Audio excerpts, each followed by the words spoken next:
Hahabulin ko to si President Duterte.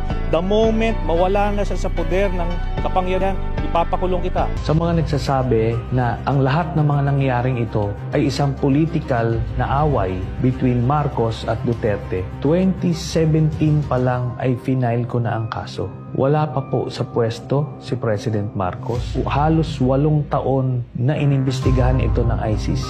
Nabunga lang ito ngayong panahon na presidente si President Marcos. Hindi po ito panggigipit kay Duterte, kundi isa po itong katunayan na mayroong hustisya sa mundo. Kaya patuloy ko pa rin itataya ang buhay ko para sa inyo. Dahil alam ko, punong-puno tayo ng pangarap na gusto nating magbago ang bansa natin. Kaso nga lang walang tumatayo, walang nakikipaglaban, at walang totoong nagmamahal. Masakit man tanggapin, Pilipino tayo, pero binababoy tayo. Kaya ako ito pinaglaban. Na kahit itaya ko ang buhay ko, hinding-hindi ko tatalikuran ang pinangako ko sa inyo.